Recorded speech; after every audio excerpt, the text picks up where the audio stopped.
I'm Dean, I'm the dad. I'm Laura, I'm the mom. And I'm Krysta, and I am the daughter. And together we are Family Plot. So this episode deals with a lot of suicide. As we always say, suicide is a permanent solution to a temporary problem. If it is something you are considering, please reach out for help. Remember, the National Suicide Crisis number is 988. If you need help, get it. With that out of the way, welcome to our show. Thanks for listening. The basics. If you want to help out the show, you can do that through Patreon. 3 different groups, Team Spa Day, Team Bunny, and Team Podcast.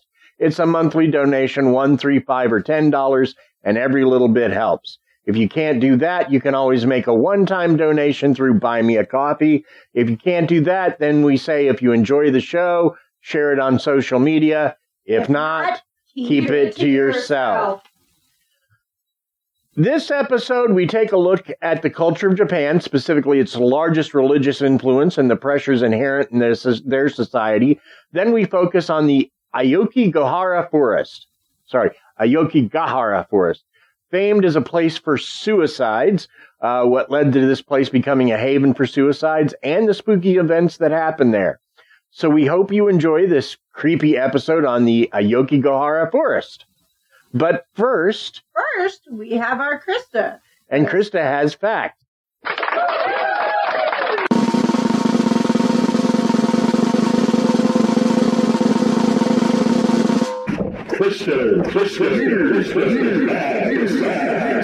Boy, that clap button is getting harder and harder to get it to do its thing. Oh boy.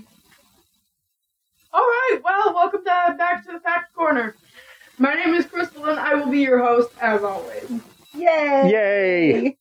Yeah, well, if it wasn't you, they wouldn't be Krysta's weird facts. They'd be somebody else's weird facts. Absolutely. Yeah, and I don't want to be named, like, Ariana or anything, so... Ariana. Yeah, no offense definitely. to anyone named Ariana. Of course not. Of course not. It's a very nice name. It's just not your name. Yes. Okay, so today's facts are about swans. Swans? Swans? Yep. Today's facts are about swans. And today's facts are from thefactsite.com. I'm pretty sure we've been on here before, but, you know, we're just making sure. Cool. They are by Luke Ward. Lukewarm? Luke Ward. Oh. D. I thought someone was making like a fake name for themselves. Nope. And I was going to say, I don't think that's... If I were going to name myself something, I think it would be super hot, not lukewarm. But since it's Luke Ward, I don't even have to worry about it. That was such a dad joke. I'm so proud of you. That was such a dad joke. I'm so not proud of you. Well, I am a dad. I don't know if you know... Well, you should know that. You're my daughter. Yeah, I do know that, but the thing is, I don't want to hear no dad jokes, because you're bad at them. He's not bad at dad jokes. You leave him alone. I hate dad jokes. Anyway, so you had facts about swans. I did have facts about swans. Please, enlighten us. Swans are beautiful birds. They are the largest members of the duck and goose family.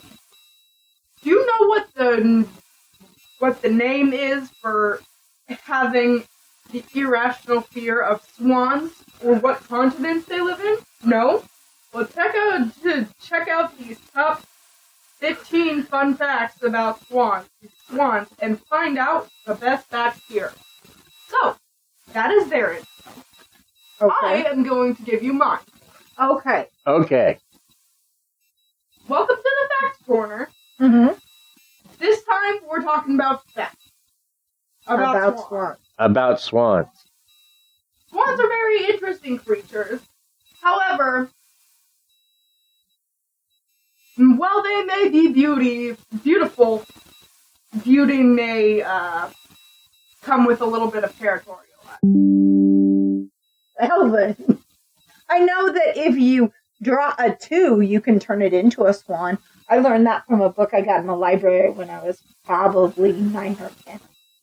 I learned that as well. But I that's probably taught you. YouTube. That's There- what it was. There was a cartoon called The Swan Princess. I love that cartoon. It's such a good movie. John Cleese was in it. I don't remember what voice he did, but he did one of the voices. And yes, swans are beautiful birds. However, they are aggressive. Oh, they're very aggressive.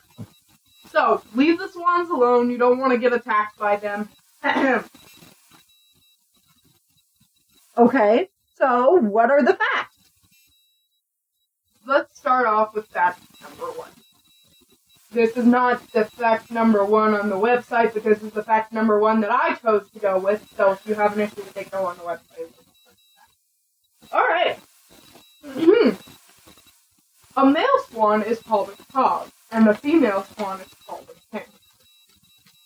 Okay. So like a corn on the cob? What is this? Swan on the cob? That wasn't funny, but, you know, I tried my best. I liked it. I laughed. I enjoyed it.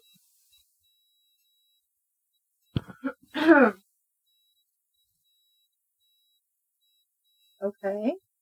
So, the male and the female swan. A cob. The cob and the pin? Yep. Okay. So if they're Cob in the pin. so if they're Can't write with it. if they're together, they're a cob pen Sure. or a Okay. pen cob. Pin cob, because ladies first. Okay. I all I know is that they're very territorial. That's all I literally know about swans. And geese are equally territorial. Occasionally, a couple of them will try to square up on Lexi in the mornings. Not with Blue.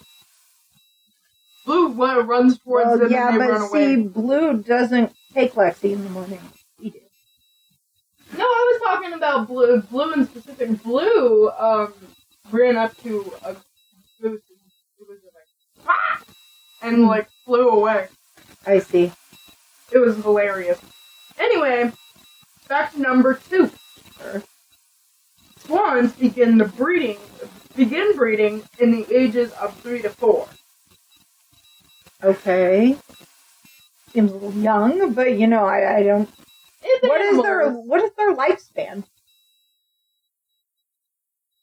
Not a fact you found. Got it. Go ahead. I was going to say, I thought swans lived somewhere between like 10 and 20 years. Not super long. But I could be wrong because like parrots live forever. And I don't know how much of that parrot immortality swans tend to have. We can look that up after this. How about that? Alrighty. That's number 3.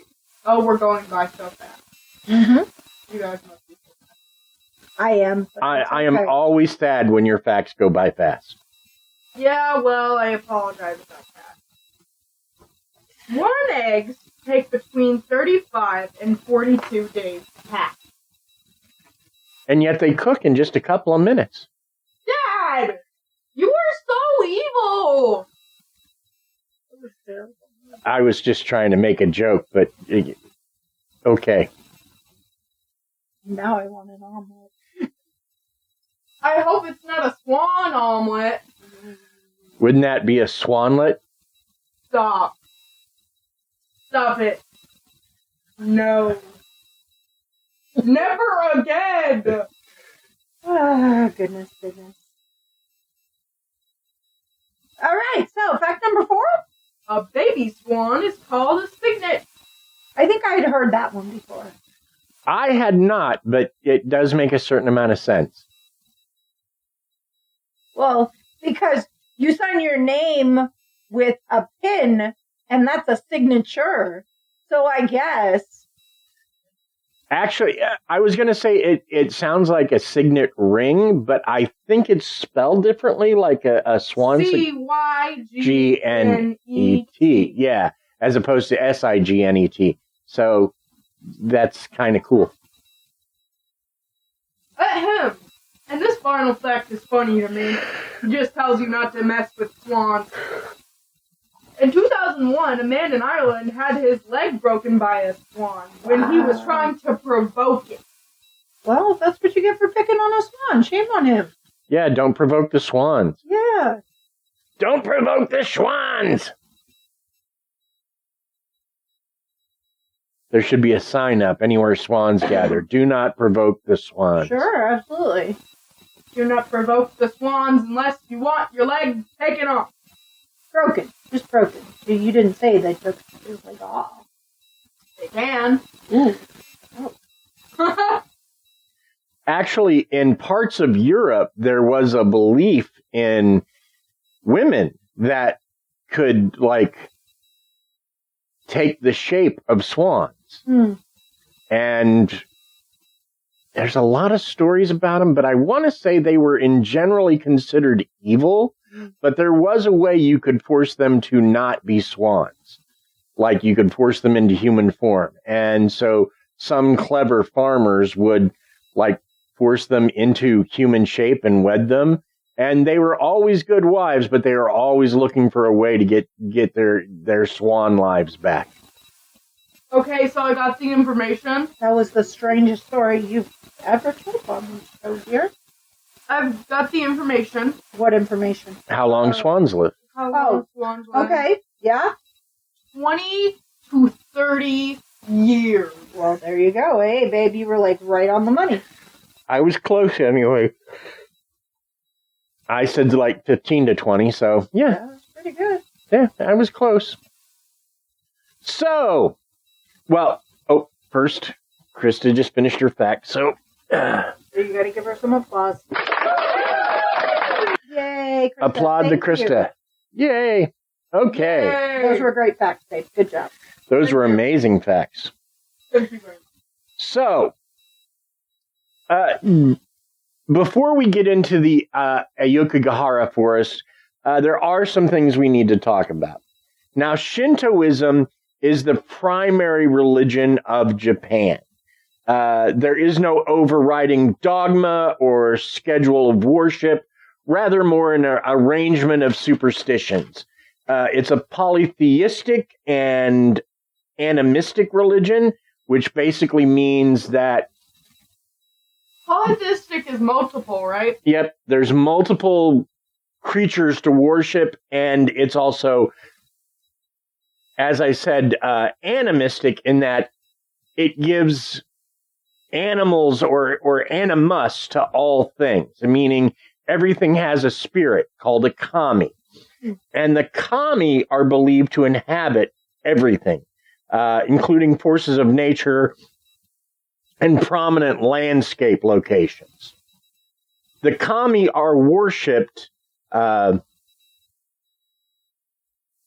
kamidana household shrines, family shrines, and jinja public shrines. The latter are staffed by priests known as kanushi, who oversee offerings of food and drink to the specific kami enshrined at that location. And this is done to cultivate harmony between humans and kami and to solicit the latter's blessing.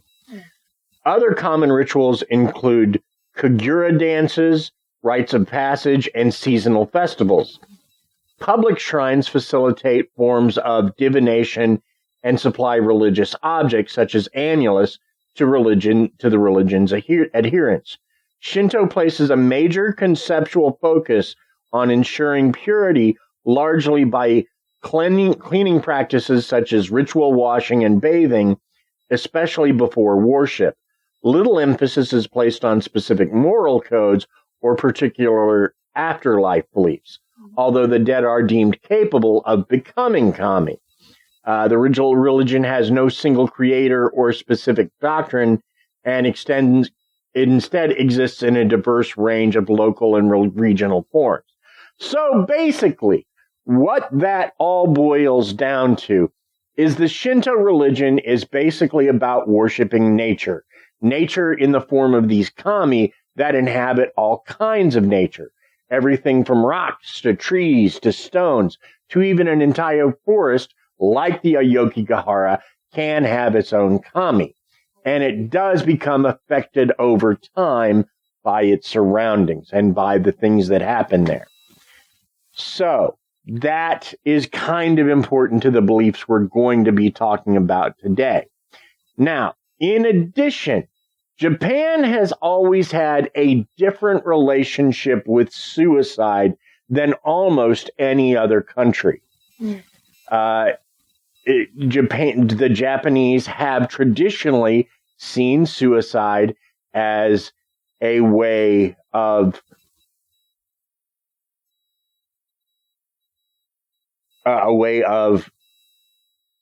handling dishonor and handling situations that would bring about dishonor.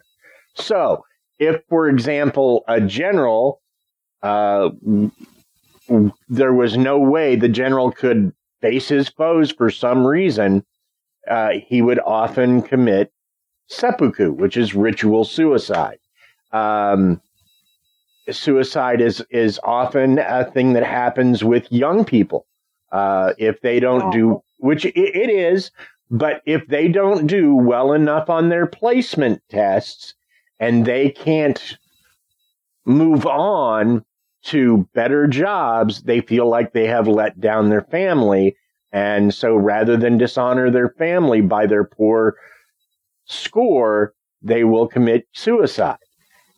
It's very different. Now, Japan is starting to try to lean away from this, but I'm just saying the Japanese look at suicide very differently than almost any culture on earth. Yeah, it's like it's pretty hard news. Yeah, it's a very different way of looking at things. Now, I want to take a moment for a word from our sponsors before we get too deep into this story. Or rabbit hole. Let's take a moment for a word from our sponsors.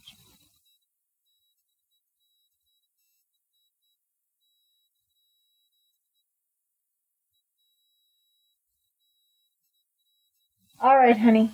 I feel sponsored. Yay! I also feel sponsored. Also, yay! So, now that that's out of the way, last year the suicide rate in Japan was over 21,000. That's over 21,000 people in the entire country, which is a very small country committing suicide. Now, I'm not sure what the American what the American was, but it's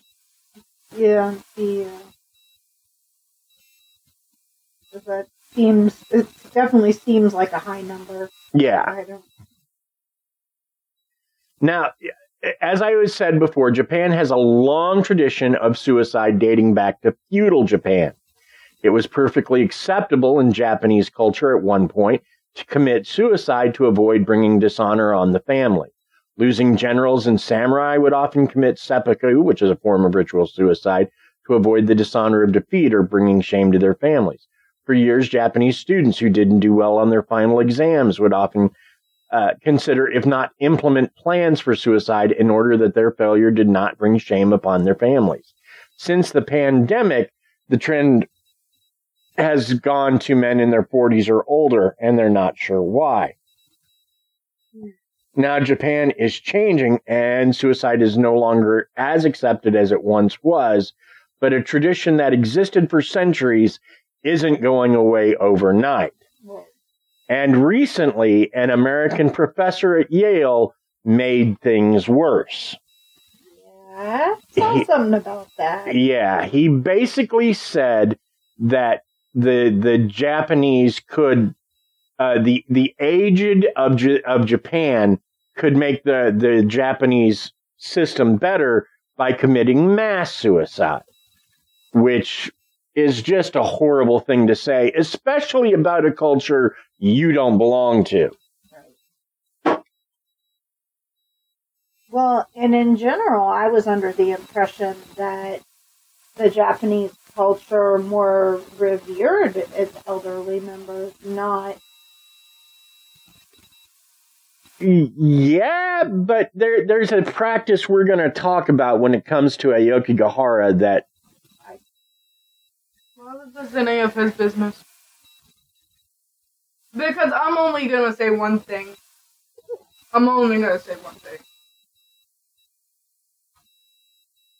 It's none of his business what other people do. Sure enough.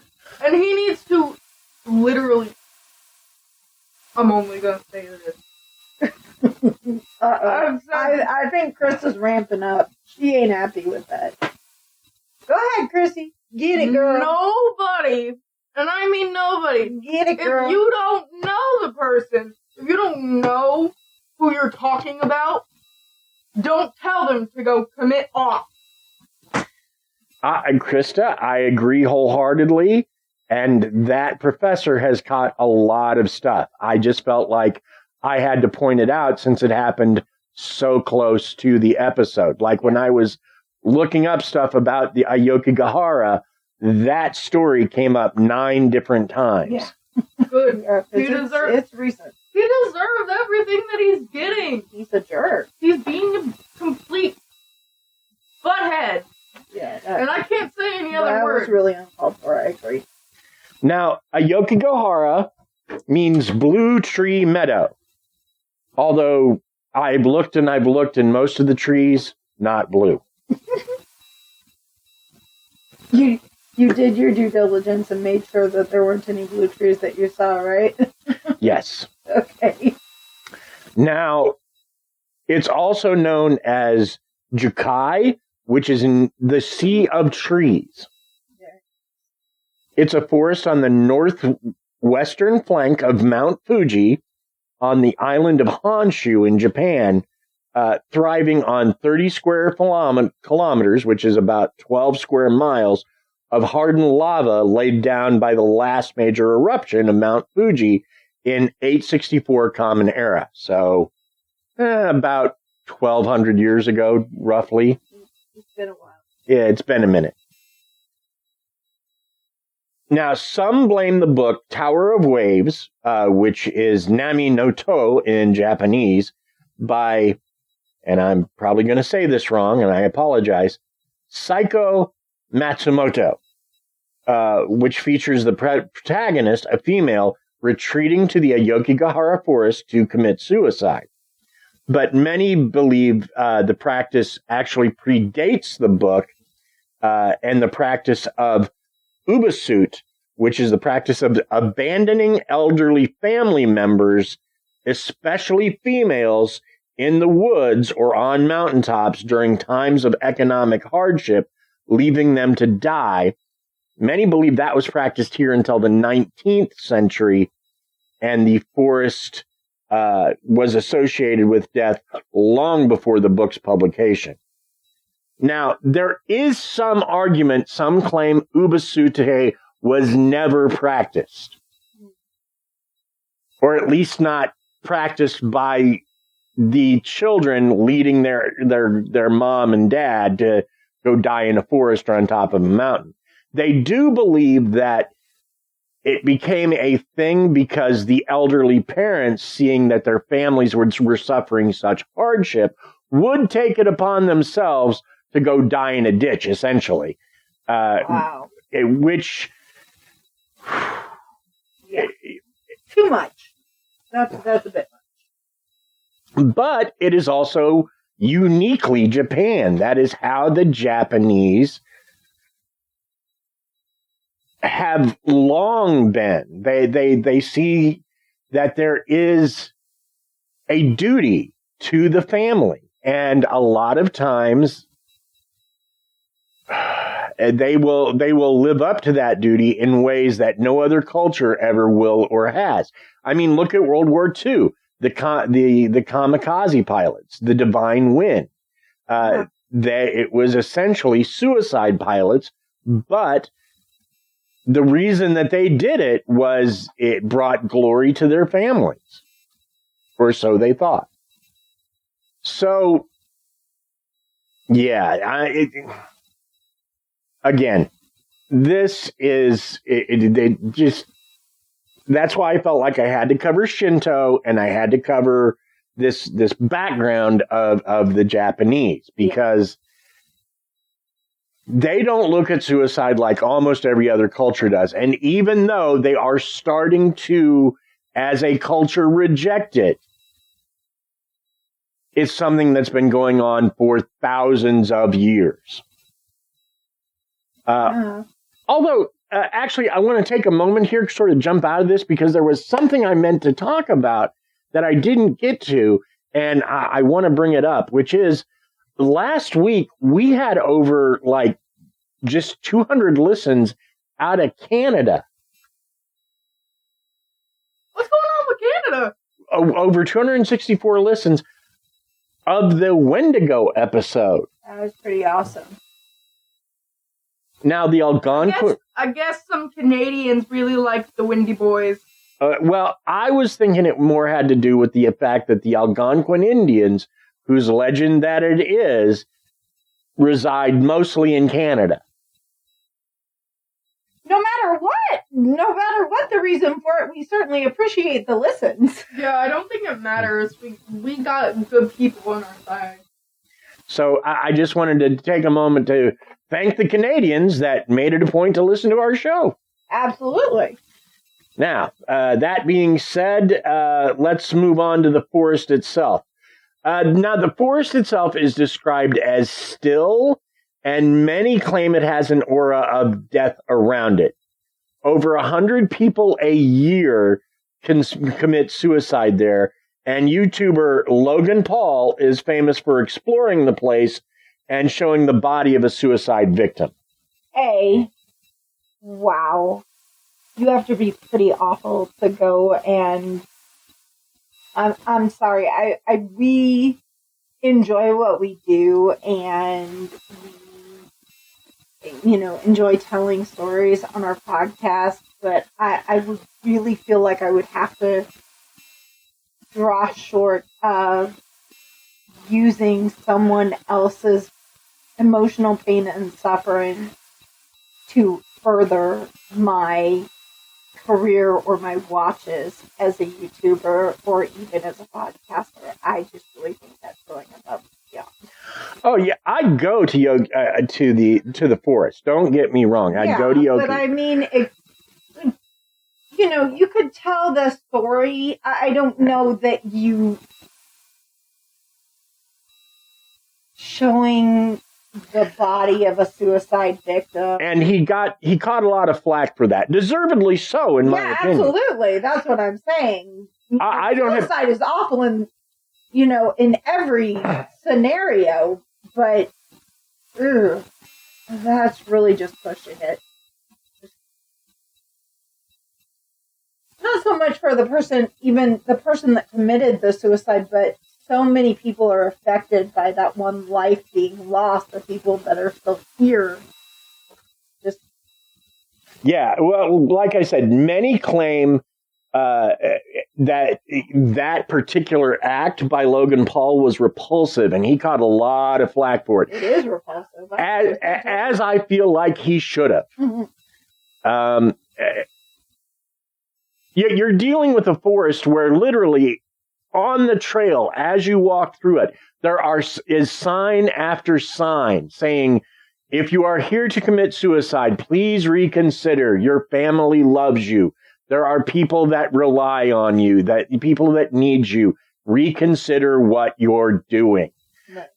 The police and volunteers go through the forest every so often to look for camps and bodies of those who have suicided.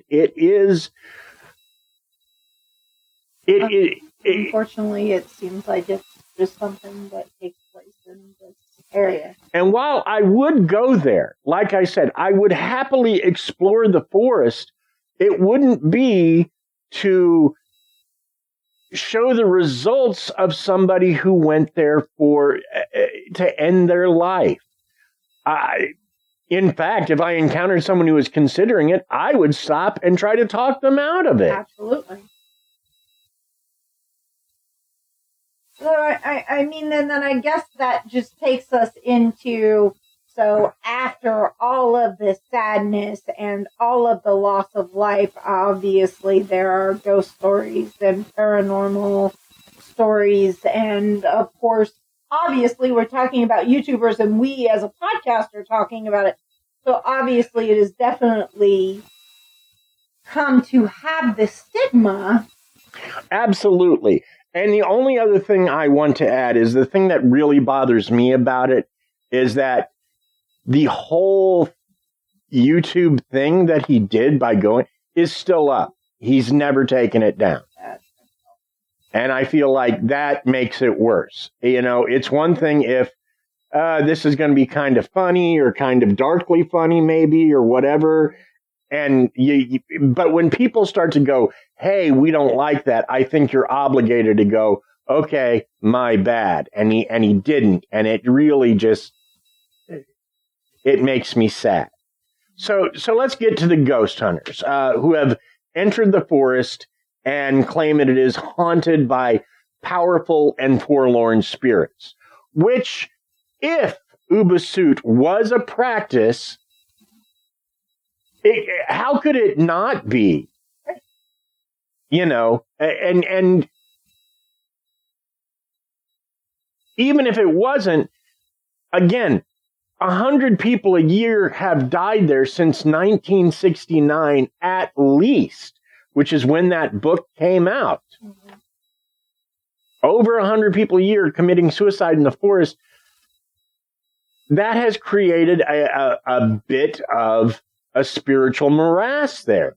And multiple spirits have been encountered there, some of them quite powerful, and there are claims they can possess the living, which then brings on the question of how many of these suicides were planned and how many were the result of a possession, if you believe in such things. Right. Then there are the Romeo and Juliet types of suicide, because families will often prevent their children from marrying, but there is a belief in Japan that lovers are reunited in the afterlife. A belief that has led to some authors creating a shunji, a type of ghost that is comprised of two lovers who killed themselves, being forced to spend the afterlife together. It's most usually if you see pictures of it, you'll see like a male and female spirit bound by an obi, a kind of belt. Because a lot of times that is what they'll do, is they'll belt themselves together and then jump off of a cliff. And so these, no, it's not cool, but this basically, if you're not compatible in life, but you go for that afterlife together, you can be stuck together with this other person. What if you find out you hate them in the afterlife? Exactly. Well, that's what the shunji are, is you find out that you're not as compatible as you thought you were. And now you're stuck with this person for eternity. And that's a uniquely Japanese spirit. You won't find that anywhere else that I can find. And at some point, we really should look into some of the Japanese superstitions, because they have some unique things, like the Kappa vampire. Because the Kappa vampire drinks blood through the anus, which... Oh, whoa! Weird. A bit much, yeah. And then it's got a depression in its head, which is full of water. And if it loses... We're talking just very, very, very basically about this. Well, if they lose that water, they die. Huh. So they have to keep that depression in their head full of water. Yeah, So we'll have to go into Japan, and I've always been fascinated by Japan. In fact, I once, when I was very much younger, in my high school days, did a report on Japan based heavily on researching a book called The Chrysanthemum and the Sword, which is a deep dive into Japanese society. And let me tell you, like I said, it's a lot different than our culture. They're a unique culture, and I would be thrilled to go there. In fact, one of my suggestions for Krysta's facts, because I often will throw out suggestion, was facts on the otaku. Right. I've heard about the otaku before. I just wasn't sure if I should do it. The otaku are basically nerds. Now, it used to be they were shunned. And according to my friend Keiko, who lives in Okinawa, they still are. But there is a part of the city where it's like cosplay all the time. And you can go there and hang out. But the people who do are kind of shunned by the rest of Japan. Because they're like... No, what? No. Hold on. Hi, Keiko. Nice to hear your name again. It's been a while. If I'm shunned by other people because I like something I like, they don't know what's right. Okay, but you have to understand that the Japanese value work. They value it very highly. So for them to have a subset of their population that isn't concerned with work, but is more concerned with dressing up as these characters, they don't understand it, and so they consider them failures. Whereas the otaku just are on a different cultural path than traditional Japanese people. No, that's fair. I'm just saying, I wouldn't want to try. And they don't want to be, but they kind of have a different... They have a different mindset. Right. So, getting back to Aokigahara and the many hauntings. Like I said, we talked about the Shunji. The ghost hunters go there all the time, which I'm not sure I could ghost hunt there. Yeah. I would visit the forest, but I don't know that I could ghost hunt there because my fear would be encountering someone who is committing suicide or just has, and nothing kills a good ghost hunt like finding a dead body. Have you experienced that before? No, but I just imagine that it would really bring the energy down. I know a few people who have ghost hunted, yourself included, of course, and some other friends of mine, and the actual experience of encountering a fresh dead body on one of those has, to my knowledge, not been something that has happened frequently, no. But, I can definitely see where you're going with that. I'm just saying, at that point... the most, least common thing is, watching somebody do it. You cannot stop it. So, but those who have explored the forest claim they have encountered shadow people, which isn't surprising, heard voices, seen full-bodied apparitions, possessions are common, orbs, which I don't know if that's people seeing orbs with their eyes, which is one thing and is weird and cool, or just encountering them on film, which you're outside in the forest, there's dust and bugs everywhere, and that'll get you some orbs. So yeah. I'm not interested in pictures. If you're seeing them with your bare eyes, though, weird. Also, a constant feeling of oppression and sadness are reported there pretty much all the time. Well, I mean, it seems like that would be part and parcel to the area, knowing all of the issues that have taken place there. Right. And see, that's part of why I talked about the Shinto. Why are you pouting? What's the matter? Krysta's very sad. She's feeling sad and oppressed. I was feeling sad and oppressed because other people were sad and oppressed. Aww. Well, and see, that's one of the reasons I talked about the Shinto religion, because if you take their idea of the kami seriously, then the kami of the Aokigahara forest, and it would have one, has been thoroughly corrupted by all of this. You know, every time you say kami, I think Kame from Dragon Ball Z. Hadouken! That's the only thing I know. I'm not even sure what that's from. But, it sounded like an old style Ford Model T horn. Hadouken! And that's really the show. I apologize that it is shorter than usual. Yeah, it's just very heavy It topic would be nice this week. to have a shorter episode, though, Dad, because they have a lot of catching. Some people have a lot of catching. yeah. We hope you enjoyed it. Again, if you feel suicidal, please reach out to someone for help. A friend, a family member, one of us. Because basically, if you listen to the show, you're part of the family. You are the family. Absolutely. That's Part what our of the fans are. family plot.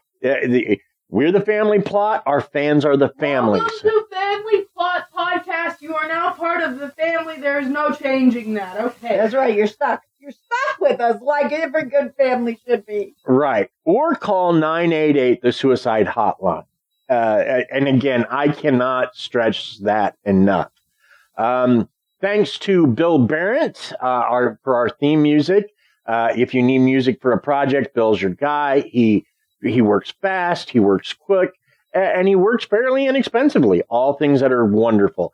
And you can reach him at Bill Barrett, and that last name is spelled BEHRENDT at sbcglobal.net. Thanks to Paige Elmore from Reverie True Crime, who does, along with Krysta, some of our logo art. Thank you, Paige. Thank you, Paige. Thanks to Aaron Gnurk of the Big Dumb Fun Show. Thanks for listening, as always. We appreciate our listeners very much. And join us next week as we look into the Queen Mary. We go back to Cali. Going back to Cali. Cali. Gonna see the Queen Mary. I'm not sure how that song goes. No more singing. No more for you. singing. All right. All right. Bye. Bye.